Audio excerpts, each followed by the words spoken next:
right, music fans, welcome back to the Real Music Observer. It's Dave observing real music in real time for real people, just like you and me. I want to thank everybody over on VidMe for checking my videos out over there as that platform continues to expand. And one of the videos that is getting a lot of attention over there is the video I did about this band Pinnacle Point. So I decided to answer some questions I received about Pinnacle Point, and I also want to thank both Jerome and Dee Mazza, who are helping get this video out there so more people see it. But here's the thing, I am not a melodic rock guru. In other words, when I fell off the turnip truck in 1993 or whatever, I didn't go looking for another truck for quite some time because for the most part, I thought this music was more or less dead. Now, a band like this comes along, and I'm discovering more thanks to my pal Eric Rainio, and he's a keyboard player, by the way, and a darn good one at that. But this thing, Pinnacle Point, I kind of discovered it on my own. I was checking out different labels, music labels, that have these sort of underground melodic rock type albums, and lo and behold, the album cover alone, by the way, on the Pinnacle Point album, had a little bit of that Kansas Drastic Measures to it, or I don't know. It had a flavor. It had that Alan Parsons, Pink Floyd, and again, I look at Drastic Measures. It had kind of that imagery to me, and it fit perfectly with the material that's on this album. It's progressive, but it's listenable. In other words, it's not so proggy that there's not a lot of melody to it. And prog rock can go from one extreme to another. It can be like King Crimson, or it can be Asia, you know. And I think this falls somewhere in between, but probably closer to Asia and Kansas, obviously.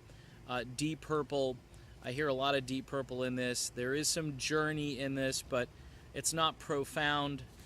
There's another band called Seventh Key that someone says it sounds like that. So there's a lot of interesting, complex elements that went into this. The two guys, I think, who were key in designing this music, Jerome Mazza, the vocalist, used to be in a band called Angelica, and Torben Enevoldsen. All right, I got the last name. That was rough. He's been in some bands, Fate, Acacia Avenue, which is a band I went and found and listened to, and I really like that. I might have to talk about that because it's really good stuff. And apparently these guys met on Facebook. So one guy is in Denmark, and that's not Jerome. That's Torben. Torben's over there, and he's a guitar player. And Jerome is over here in the States. Actually, he's in Florida. And these guys kind of got together back and forth. With technology the way it is today, and they're swapping ideas and sharing concepts. And for them to have created such a work of art on that, and there's some other players in this.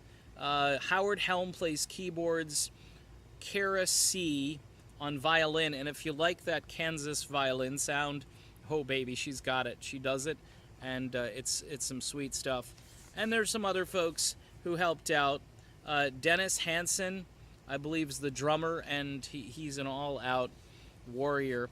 That introduction song that they do at the beginning of the album, that is a real drummer's dream song. I love it, and it's very Kansas-like. It has that instrumental break sound that Kansas is famous for.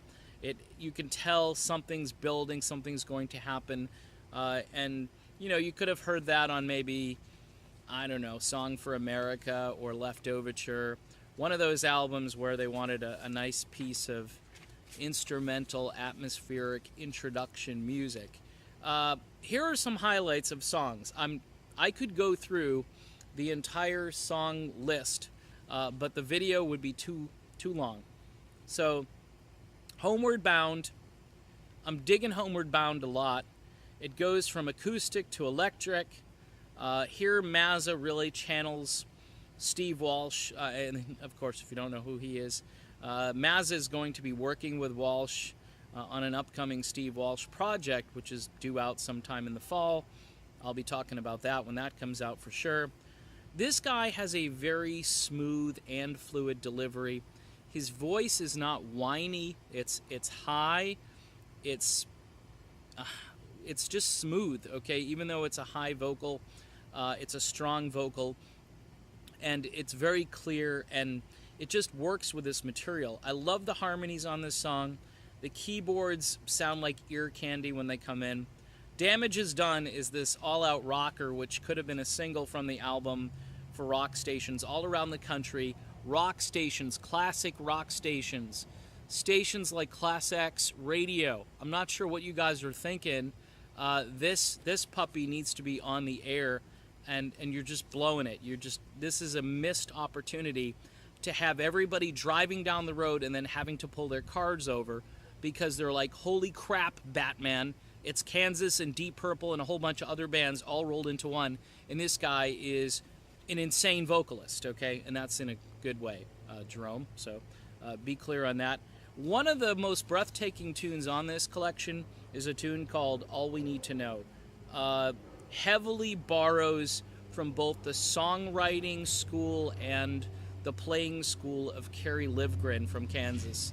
I mean, this is spot on, delicate, beautiful, melodic, thought-provoking, all of those things that Kansas wasn't just great music, it was, what did they just say in this song? And at times during this album, they're really speaking some interesting lyrics into the music, and you kind of have to. When you have kind of deep, thoughtful music, you can't just be like, hey baby, let's go riding in the Camaro or something, you know. It's not going to work. It just doesn't sound right. These guys capture it without being cheesy. They're complimentary. They're almost like paying homage to the great music that these other bands have produced and recorded, especially Kansas, but others. Never Let Go is another tune that just has this killer riff hook at the beginning, and Mazza is just clinging and soaring throughout the entire song. He actually almost exceeds the Steve Walsh standard on that song, and that's a tough thing to do because Walsh is a beast. He is one of the great vocalists. He's in my top 20 of all time. Winds of Change had my headphones just joyfully, happily sort of playing along and just right in the ears, and I'm hearing every little sort of nuance. The vocals, again, are intense. The tempo change in that song is brilliant. It's smart. It makes it interesting to listen to, and just breathtaking stuff. And finally, again, I'm not doing every song. With Me, which I believe is the last tune on this, you can kind of picture an orchestra back there, even though there isn't one, as this is like a haunting, fresh melody. It builds. It's just, I mean, these guys knew what they were doing when they wrote this stuff. I mean, the material, and this is a start to finish project. There's no filler. There are no lousy songs on this. This is just, you're not going to go, oh, I got to wade through this song to get to the song I like. Nope. In fact, this is one of those albums too where the more you listen to it, the better it gets. I've had this thing for about 2 months now, maybe a month and a half, and I toyed with the idea of doing a review on it, and I'm like, nobody's going to know who this band is. And then I said to myself, you know what?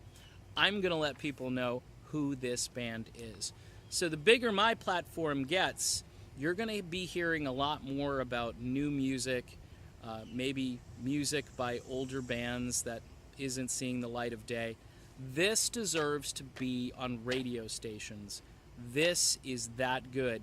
You could freak people out, play a Kansas song, and then throw this Pinnacle Point on right after it, and you'd have cars just driving off the road. It would just be a sensational moment, and I'd love to see the reactions or the people grabbing their cell phones like, I gotta call this radio station, find out when this new Kansas album, this Deep Purple Kansas project, Richie Blackmore.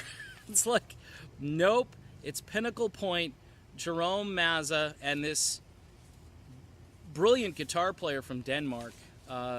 And again, I don't want to butcher his name because it's a tough go, but he is Torben Enevoldsen.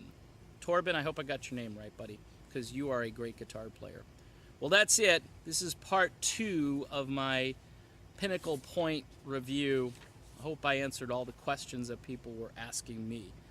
I'm Dave, and this is the Real Music Observer, and we'll be back observing real music in real time really soon.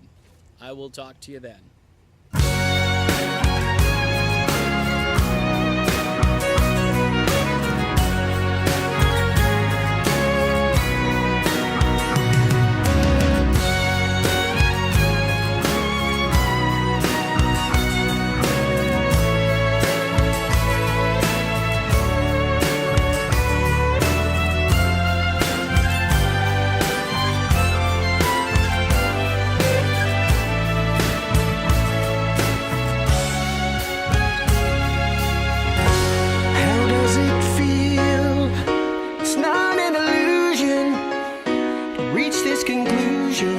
Changes all around. The lessons we've learned should not be forgotten. With each passing day, see the light in what we found. A changing world, a change of mind, a promise of new wisdom of the ages show a new way, new day always. It's all we